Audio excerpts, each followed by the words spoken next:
Sometimes the most ordinary moments become the doorway to extraordinary secrets. What happens when a simple morning routine at a Navy base cafeteria becomes the beginning of a mystery that could change everything?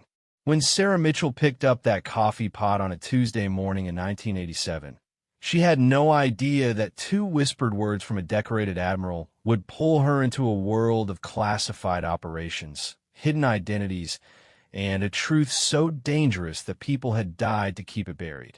This is the true story of how a civilian cafeteria worker accidentally became the keeper of one of the military's most guarded secrets, and why those two words, Phoenix 9, would haunt her for the rest of her life. Sarah Mitchell had been working at the Naval Air Station Pensacola cafeteria for exactly 3 years, 2 months, and 16 days when her life changed forever. She kept track of these things because routine mattered to her. Every morning at 5:30 a.m., she would arrive at the base, flash her civilian contractor badge to the security guard who always nodded without really looking, and make her way to the large industrial kitchen that served hundreds of naval personnel daily. The morning of October 15th, 1987, started like any other. Sarah tied her hair back in a regulation net, pulled on her white apron, and began the familiar dance of preparing breakfast service for the early shift. The kitchen hummed with the sounds of industrial mixers, sizzling bacon, and the constant chatter of her fellow workers. She had grown to love this environment, despite the early hours and the demanding pace. There was something honest about feeding people, about being part of the machine that kept the base running smoothly. Sarah had taken this job not out of patriotic duty, but out of necessity. After her divorce from Tom, she needed steady work with benefits. The Navy contracted civilian positions paid well enough for her to support herself and sent a little money to her elderly mother in Mobile. At 34, she had learned to appreciate stability over excitement, routine over chaos. The cafeteria job provided both, along with a sense of purpose she hadn't expected to find while serving scrambled eggs and coffee to young sailors. Admiral James Harrison was not part of her usual routine. Sarah knew him by reputation, of course. Everyone on base did. He was a decorated Vietnam veteran, a man whose chest bore ribbons that told stories of heroism and sacrifice. But in her 3 years at Pensacola, she had maybe seen him in the cafeteria twice, and both times he had been surrounded by other high-ranking officers, discussing matters far above her pay grade or security clearance. That Tuesday morning, Admiral Harrison appeared alone at the coffee station where Sarah was refilling the large industrial dispensers. It was 6:45 a.m., early enough that most of the breakfast rush hadn't yet begun. Sarah was focused on her task, ensuring the Colombian blend was fresh and hot, when she noticed the distinguished older man in dress whites standing patiently beside her station. "Good morning, Admiral," she said, recognizing him immediately despite her surprise at seeing him alone.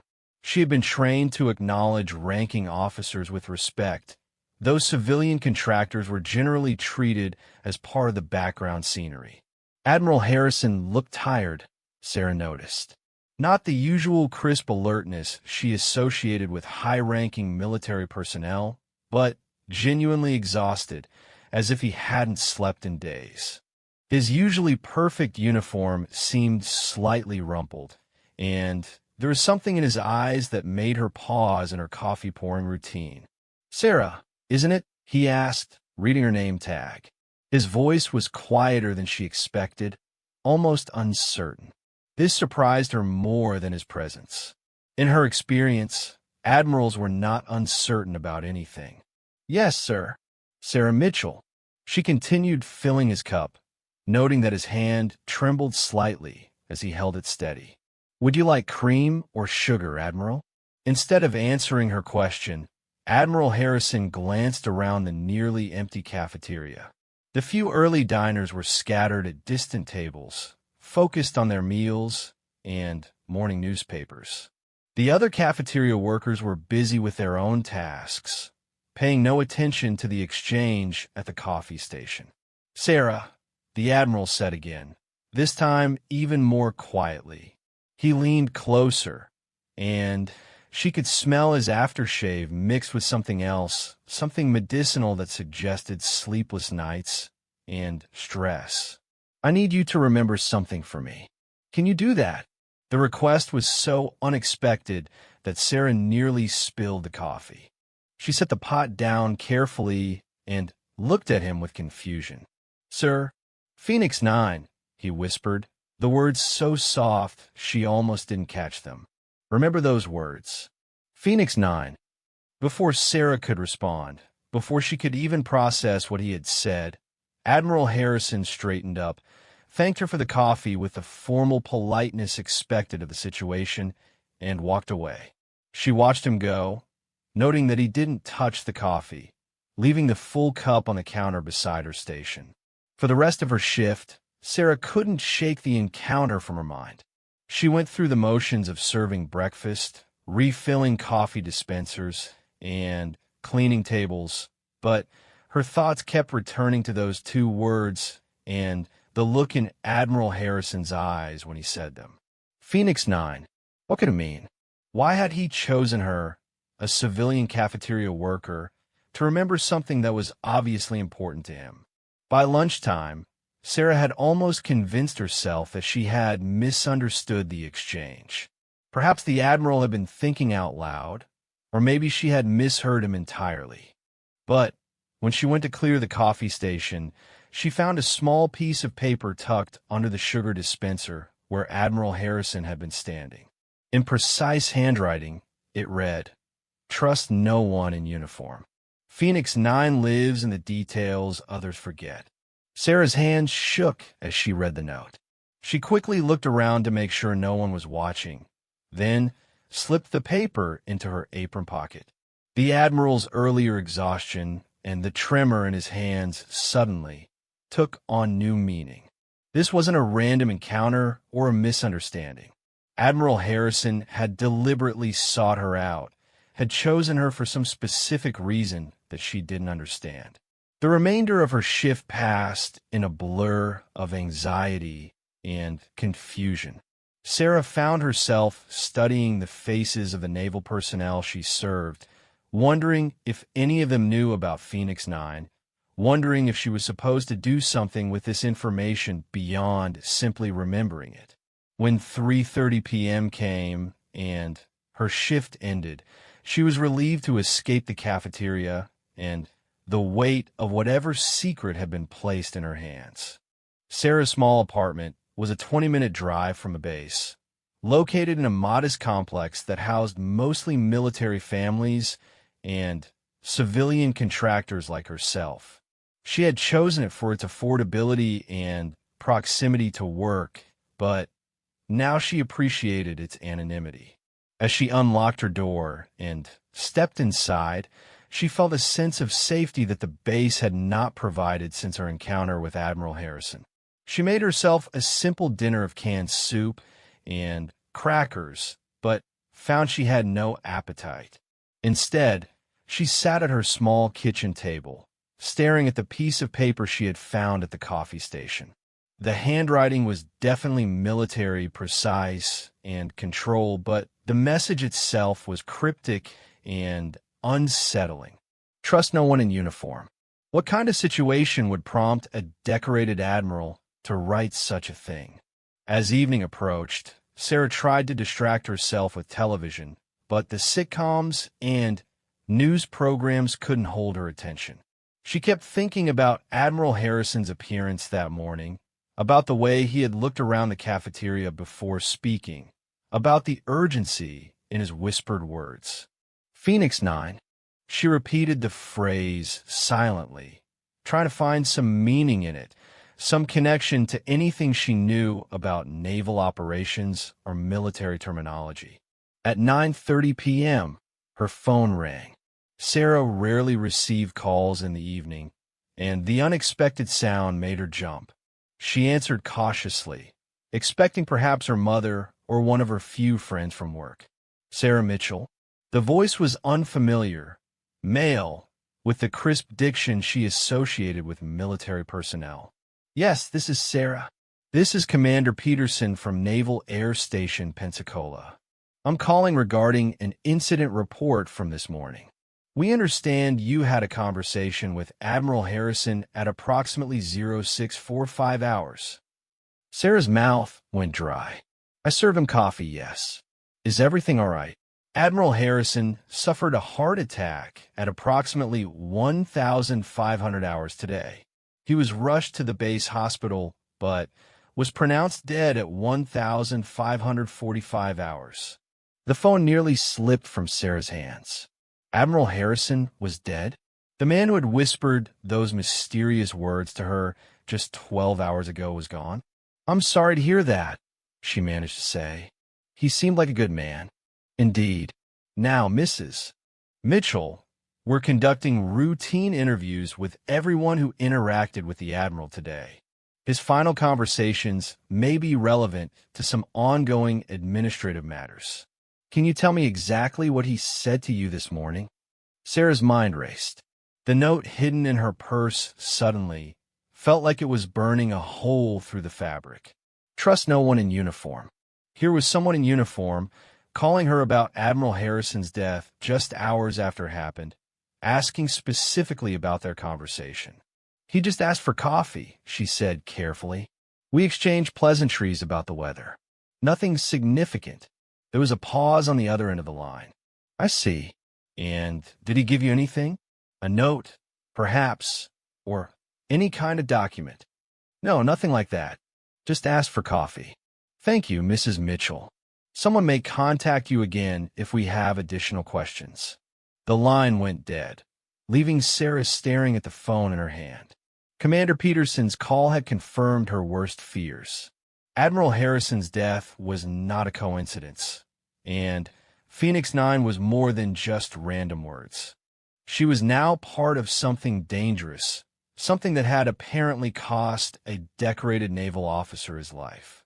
Sarah spent a sleepless night alternating between fear and determination. By morning, she had made a decision. She would not ignore what had happened, but she would be very careful about how she proceeded. Admiral Harrison had trusted her with something important enough to die for, and she owed it to him to find out what Phoenix 9 meant.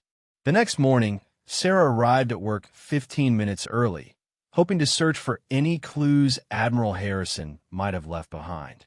But as she approached the cafeteria entrance, she noticed two men in civilian clothes talking to her supervisor, Mrs. Rodriguez. They were too well-groomed, too alert to be contractors or maintenance workers. When Mrs. Rodriguez pointed in Sarah's direction, both men turned to look at her. Sarah kept walking, her heart pounding, tried to appear normal as she entered the building. She clocked in as usual and began her morning routine, but she could feel eyes watching her throughout the kitchen. The two civilian-dressed men had not left. Instead, they had taken a table near the coffee station where she would be working. As Sarah began setting up the breakfast service, she realized that her quiet life as a cafeteria worker was over. Admiral Harrison's whispered words had pulled her into something much larger and more dangerous than she had imagined. Phoenix 9 was not just a secret. It was something worth killing for and dying for. And now, whether she liked it or not, Sarah Mitchell was part of the story. The two men in civilian clothes stayed in the cafeteria for 3 hours, nursing cups of coffee and pretending to read newspapers while watching Sarah's every move. She tried to maintain her normal routine, but her hands trembled as she served breakfast to the morning shift, and she found herself dropping things she had handled competently for years. By 10 a.m., when the breakfast rush ended and the mysterious observers finally left, Sarah felt as though she had been holding her breath for days. During her lunch break, Sarah made a decision that would change everything.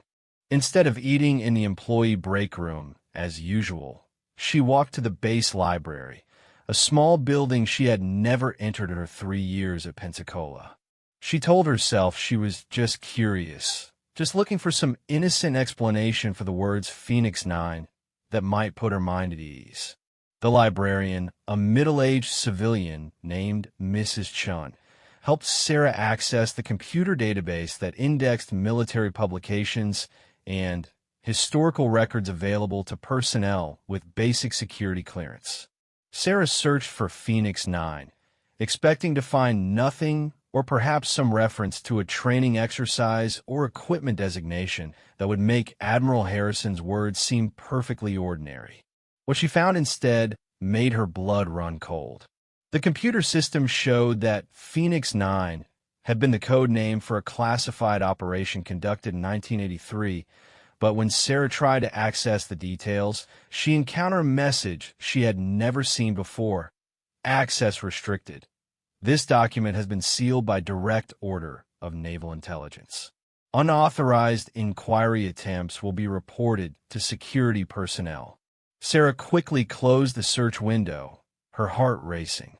She glanced around the library, but Mrs. Chun was busy helping another patron, and the few other people in the building seemed absorbed in their own research. Still, Sarah felt exposed, as if her computer search had somehow triggered an alarm that would bring the men in civilian clothes back to watch her. As she walked back to the cafeteria for her afternoon shift, Sarah's mind churned with questions. Admiral Harrison had known he was dying, she realized. His exhaustion, his trembling hands, the urgency in his whispered words. He had been trying to pass along something critical before it was too late. But why her? Why choose a cafeteria worker with no military background or security clearance to remember something so obviously classified? The answer came to her as she began preparing for the dinner service. Trust no one in uniform. Admiral Harrison had needed someone outside the military chain of command, someone who wouldn't be expected to know about Phoenix 9 or to understand its significance. He had chosen her precisely because she was invisible, a civilian contractor who served coffee and wiped tables and was generally ignored by the officers and enlisted personnel who ate in her cafeteria. That evening, Sarah decided to visit Admiral Harrison's widow. She had learned from the base newsletter that the Admiral lived in officers' housing on the base, and that his funeral would be held the following Friday with full military honors. Mrs. Harrison, the newsletter mentioned, was requesting that in lieu of flowers, donations be made to the Navy Relief Society. Sarah had never made a condolence call before, and she wasn't sure what she would say, but she felt compelled to meet the woman whose husband had entrusted her with his final secret. She stopped at a grocery store on her way home and bought a small flowering plant, then drove to the officers' housing area, a section of the base she had never visited. The Harrison residence was a modest 2-story house indistinguishable from the others in the neighborhood, except for the black wreath on the front door. Sarah knocked softly, clutching her plant, and tried to organize her thoughts. The woman who answered the door was perhaps 60, with silver hair and the composed bearing Sarah associated with military wives. She was still wearing black, though the formal mourning clothes looked as if they had been hastily chosen. Mrs. Harrison? I'm Sarah Mitchell. I work in the base cafeteria. I wanted to express my condolences. Margaret Harrison's face softened with surprise and something that might have been relief. Please come in. How thoughtful of you to visit. The Harrison living room was decorated with the accumulated mementos of a military career spanning 3 decades. Photographs of the Admiral in various uniforms and exotic locations covered one wall, while another displayed his ribbons and commendations. Sarah found herself studying these images, trying to understand the man who had whispered Phoenix 9 with such urgency. "James spoke of you," Mrs. Harrison said suddenly, startling Sarah from her examination of the photographs. "He did. Just yesterday morning, actually. He said there was a young woman in the cafeteria who reminded him of his daughter. Said you had kind eyes and a gentle way about you." Margaret Harrison paused, studying Sarah's face. "He said you were someone who could be trusted." The words hit Sarah like a physical blow. Admiral Harrison had been thinking about her, evaluating her character, even before their brief encounter at the coffee station. This had not been a random choice, but a carefully considered decision. "Mrs. Harrison," Sarah said carefully, "did your husband seem troubled lately? I only spoke with him briefly yesterday, but he seemed tired, almost worried about something." Margaret Harrison's composed expression cracked slightly. James had been struggling with something for weeks. He wasn't sleeping, barely eating. He would spend hours in his study, going through old files and making phone calls. He wouldn't tell me what was wrong. Said it was better if I didn't know. Did he mention Phoenix 9? The effect of these words on Margaret Harrison was immediate and dramatic. She went pale, gripping the arm of her chair so tightly her knuckles turned white. "How do you know that name?" she whispered. "Your husband said it to me yesterday morning. He asked me to remember it." Margaret Harrison stood abruptly and walked to the window, peering through the curtains as if checking for observers. "James told me that if anything happened to him, if anyone came asking about Phoenix 9, I should trust no one in uniform." She turned back to Sarah. "But you're not in uniform." "No, ma'am. I'm just a civilian contractor." "James left something for you," Margaret said suddenly. "He didn't know your last name, just said if a woman named Sarah from the cafeteria ever came to the house, I should give it to her." Margaret disappeared into another room, returning with a manila envelope that had been sealed with tape. Sarah's name was written on the front in the same precise handwriting she recognized from the note at the coffee station. "He sealed this 2 days ago," Margaret explained. "Said it was insurance, in case something happened to him." Sarah's hands shook as she accepted the envelope. It was heavier than she expected, containing more than just a letter or document. "Mrs. Harrison, what was Phoenix 9? "I don't know," Margaret replied, but Sarah could tell she was lying. "James never told me the details. He said it was something that happened before we were married, something that could never be made public." Sarah carefully opened the envelope, her heart pounding. Inside, she found a handwritten letter, several photocopied documents, and a small key attached to a plastic tag with numbers written on it. The letter was addressed to her specifically. "Sarah, if you are reading this, then I am dead and Phoenix 9 has claimed another victim. I chose you because you are invisible to them, because you exist outside their system of surveillance and control. What I am about to tell you will put your life in danger, but it is a story that must be preserved, even if it can never be told." Phoenix 9 was not a military operation. It was a cover-up. In 1983, 9 naval aviators discovered something during a training mission that the Navy decided could never be revealed. These pilots saw evidence of illegal weapons testing, experiments that violated international treaties, and endangered civilian populations. When they tried to report what they had witnessed, they were told that Phoenix 9 was a classified operation and that their silence was a matter of national security. Over the next 4 years, all 9 pilots died in what were officially classified as accidents or suicides. Flying mishaps, training accidents, equipment failures. The Navy had creative ways of eliminating problems. I was the commanding officer responsible for investigating these deaths, and I discovered the pattern. 9 aviators, all dead, all witnesses to the same illegal operation. I have spent the last 4 years gathering evidence, documenting the truth about Phoenix 9. The key in this envelope opens a safety deposit box at First National Bank in downtown Pensacola. Box 247. Inside that box, you will find complete files on each pilot, evidence of the weapons testing they witnessed, and proof of the systematic elimination that followed. I am dying, Sarah, not from a heart attack, though that is what they will claim. I have been slowly poisoned, a method they have perfected over the years. By the time you read this, I will be beyond their reach, but you will not be.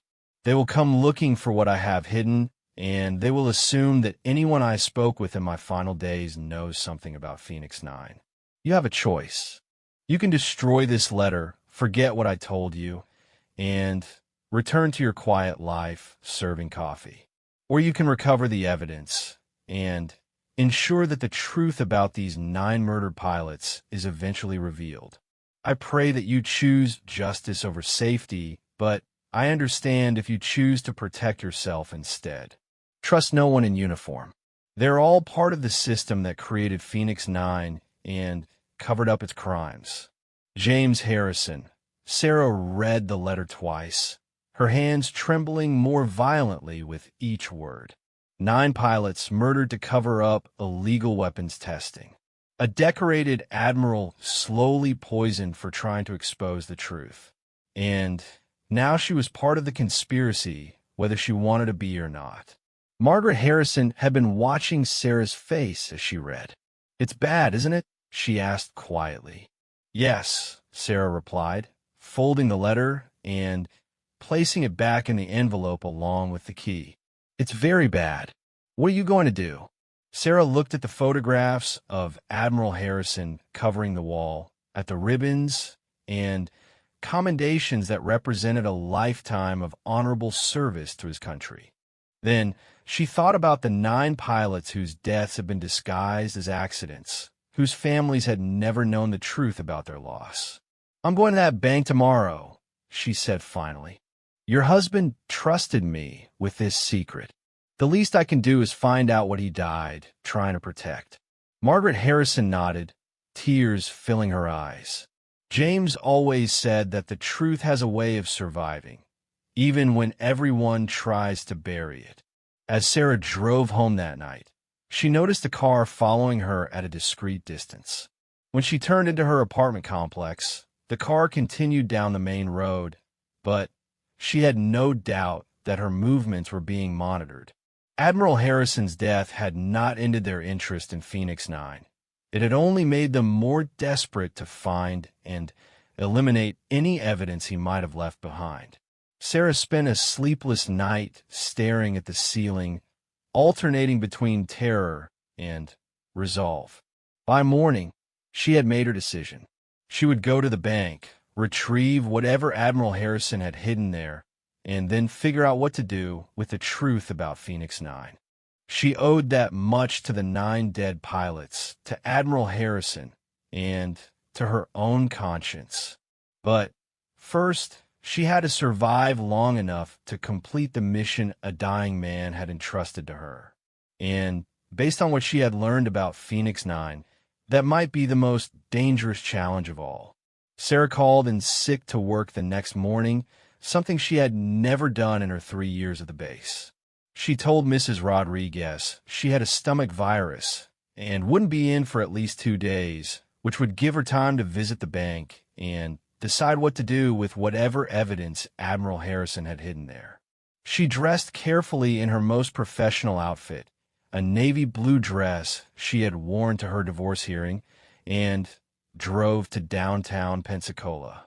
The First National Bank was an imposing brick building that spoke of old money and discretion, exactly the kind of place where a career military officer might hide secrets he couldn't trust to official channels.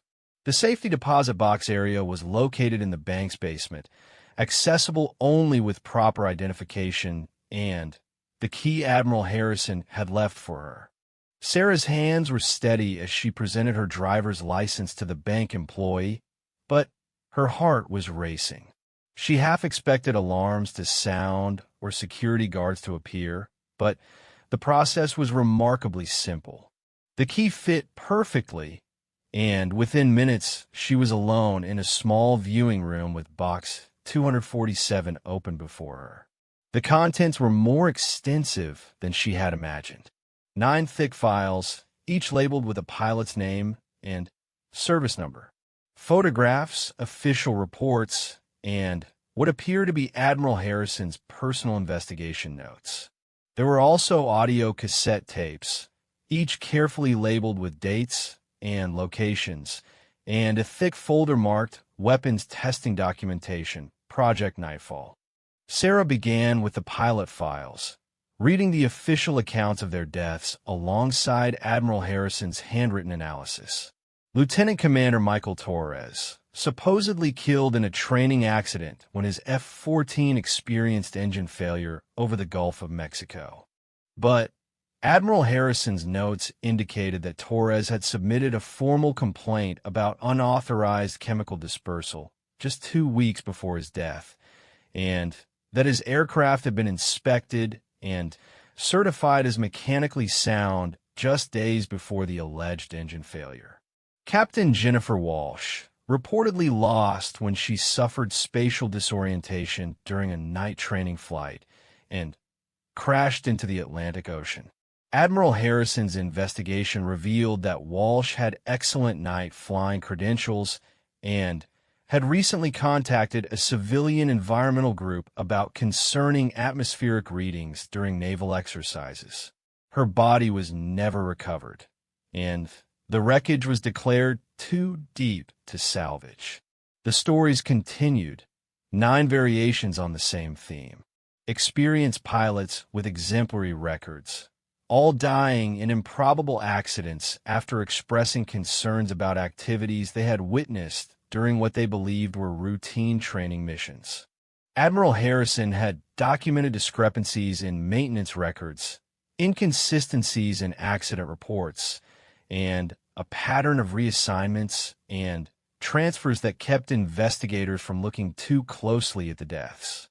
The Project Nightfall folder contained the most damning evidence. Photocopied documents showed that the Navy had been conducting illegal atmospheric testing of experimental chemical weapons over the Gulf of Mexico, using training flights as cover for the operations. The weapons being tested were designed to disperse chemical agents through aircraft exhaust systems, making them undetectable to standard monitoring equipment.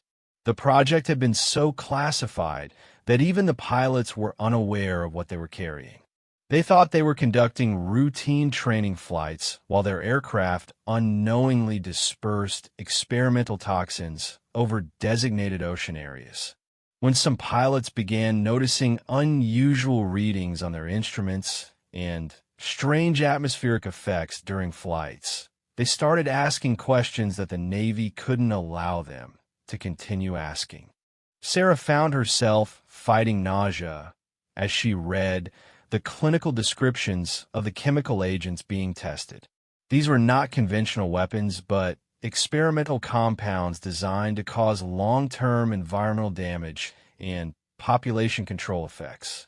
The testing violated numerous international treaties and domestic environmental protection laws, but it was being conducted under the cover of national security classifications that made oversight nearly impossible.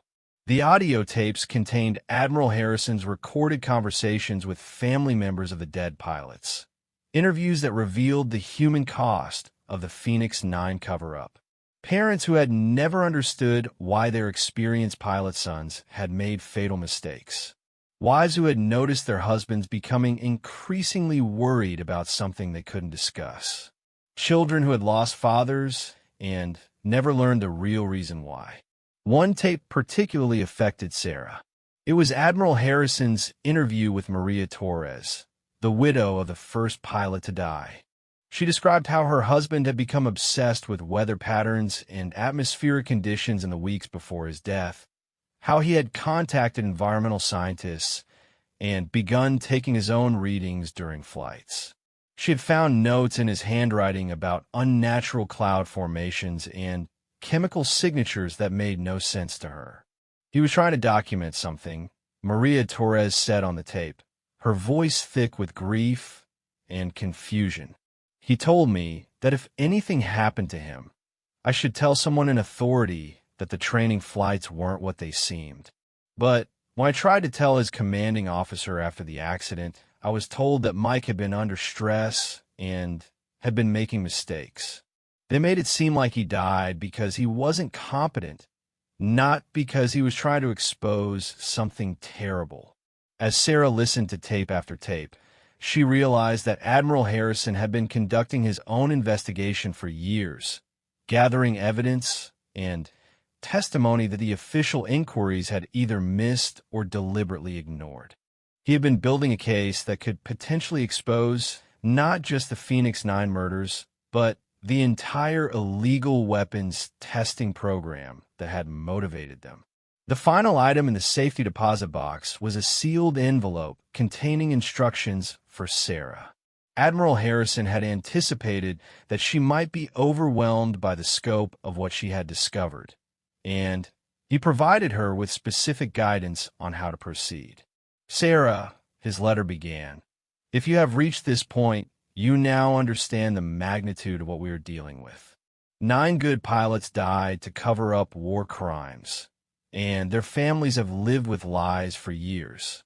I have given you the power to expose this conspiracy, but I understand that doing so will put your life in immediate danger.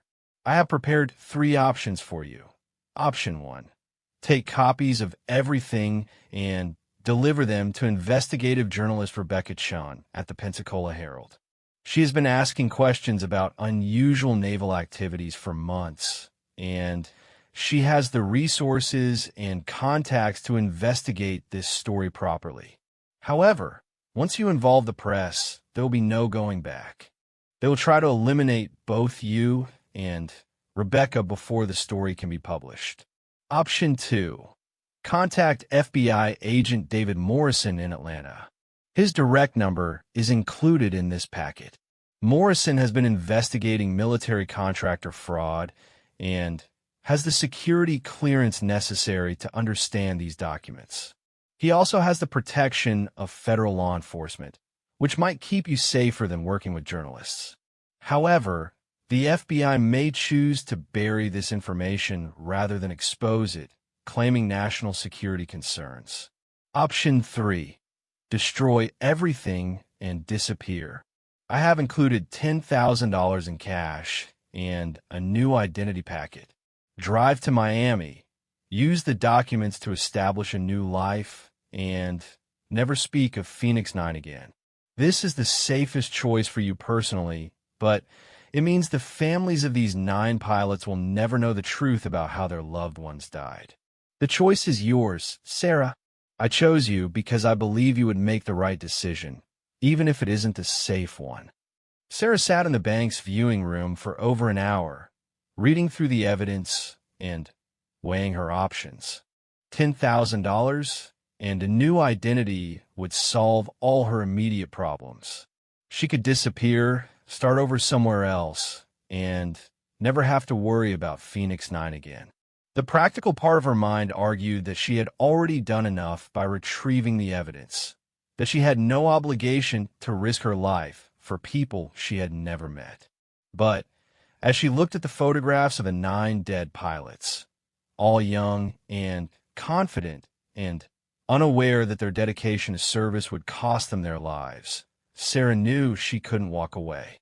These men and women had died trying to do the right thing, try to expose illegal activities that could harm civilians. Admiral Harrison had died trying to get justice for them. She couldn't let their sacrifices be meaningless. Sarah made copies of the most critical documents using the bank's copying services, then returned the originals to the safety deposit box. She would keep it active, she decided, as insurance in case something happened to the copies. Then she drove to a different bank across town and opened her own safety deposit box, where she stored duplicate copies of everything. By 3 p.m., Sarah was sitting in the parking lot of the Pensacola Herald, watching the building and trying to gather courage for what she was about to do. Rebecca Chun, according to Admiral Harrison's notes, was an investigative journalist who had been asking uncomfortable questions about naval activities in the Gulf of Mexico. If anyone would be willing to publish the Phoenix Nine story, it would be her. Sarah entered the newspaper building and asked to speak with Rebecca Chun. The receptionist, a young man with curious eyes, asked if she had an appointment. No, but tell Ms. Chun that I have information about Phoenix Nine. She'll want to see me. The effect was immediate. Within minutes, Rebecca Chun appeared in the lobby, a woman in her 40s with sharp eyes, and the focused energy Sarah associated with people who had spent their careers asking difficult questions. You said Phoenix Nine, Rebecca said without preamble. What do you know about it? Not here, Sarah replied, glancing around the busy newspaper office. Somewhere private. They met that evening at a small restaurant outside the city, a place Rebecca assured Sarah was safe from surveillance. Sarah had never been involved in anything requiring such precautions, and the cloak and dagger aspect of the meeting made her feel both foolish and terrified. Rebecca Chun listened without interruption as Sarah told her story, from the morning Admiral Harrison whispered those two words until her discovery of the evidence that afternoon. When Sarah finished, Rebecca was quiet for a long time, studying the copies of documents Sarah had brought with her. This is bigger than I thought, Rebecca finally said. I've been investigating unusual chemical readings in the Gulf, unexplained illness clusters in coastal communities, and a pattern of military training accidents that didn't make sense. But I had no idea it was connected to systematic murder. Can you publish it? Sarah asked. I can try. But you understand that once this story goes public, they'll come after both of us. These people have already killed 10 people to protect this secret. They won't hesitate to kill 2 more. Sarah nodded, though her hands were shaking. Admiral Harrison trusted me to make sure the truth came out. I can't let him down. Rebecca spent the next week verifying the documents and conducting additional research. She contacted environmental scientists, military whistleblowers, and family members of the dead pilots. The story she assembled was even more damning than Sarah had realized, connecting Phoenix Nine to a broader pattern of illegal military testing that had been ongoing for years. The article was published on a Sunday morning with the headline, Phoenix Nine, Navy covered up murder of pilots who discovered illegal weapons testing. It detailed the systematic elimination of witnesses, the illegal atmosphere testing program, and the evidence that Admiral Harrison had gathered before his own death. Sarah read the article in her apartment, knowing that her quiet life was officially over. By noon, her phone was ringing constantly with calls from reporters, federal agents, and people she didn't recognize. She had disconnected the phone and was preparing to leave town when someone knocked on her door. Through the peephole, she saw a woman in an FBI jacket standing in the hallway. Sarah opened the door cautiously, keeping the chain lock engaged. Mrs. Mitchell? I'm Agent Patricia Williams with the FBI. We need to talk. Sarah had expected this moment, but she was surprised by Agent Williams' approach. Instead of demanding entry or making threats, the agent simply asked if Sarah would be willing to cooperate with a federal investigation into the Phoenix Nine allegations. We've been building a case against the officials responsible for this cover-up for 6 months, Agent Williams explained as they sat in Sarah's living room. Admiral Harrison contacted us before his death, but he died before we could gather all the evidence we needed. The documents you've provided may be enough to prosecute the people responsible for these murders. Over the following months, Sarah found herself at the center of one of the largest military corruption scandals in recent history. The Phoenix Nine investigation expanded to include dozens of officials, contractors, and politicians who had been involved in the illegal weapons testing program or its subsequent cover-up. The trials took 2 years, but eventually 12 people were convicted of various charges related to the murders of the 9 pilots and Admiral Harrison. The illegal weapons testing program was shut down, and Congress passed new oversight legislation designed to prevent similar abuses. Sarah testified at the trials, telling the story of how Admiral Harrison had whispered 2 words to her while she was pouring coffee, and how those words had led to the exposure of a conspiracy that had cost 10 lives.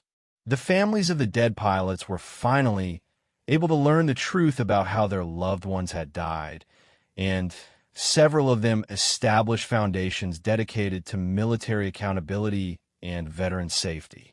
For her role in exposing the Phoenix 9 conspiracy, Sarah received a civilian commendation from the Navy and recognition from several veterans organizations. But the attention made her uncomfortable, and she eventually moved to a small town in Oregon where she could live quietly without constant reminders of her involvement in the case. Sarah never returned to work at a military installation. Instead, she opened a small coffee shop in her new town, a place where she could serve coffee without wondering what secret her customers might be carrying. She named it Phoenix Coffee, though most people assumed the name referred to the mythical bird rather than the 9 pilots whose deaths had changed her life forever. Sometimes, on quiet mornings when she was alone in the shop, Sarah would think about that Tuesday morning in 1987 when Admiral Harrison had chosen her to remember 2 words that seemed meaningless at the time. She had been just a cafeteria worker pouring coffee, invisible to most of the people she served. But in that moment of crisis, her invisibility had made her the perfect person to preserve a truth that others were willing to kill to suppress. The Phoenix 9 conspiracy had taught Sarah that ordinary people could find themselves in extraordinary circumstances, and that sometimes the most important act of courage was simply choosing to remember what others wanted forgotten. She had learned that truth has a way of surviving, even when powerful people try to bury it, but only if someone is willing to take the risk of keeping alive.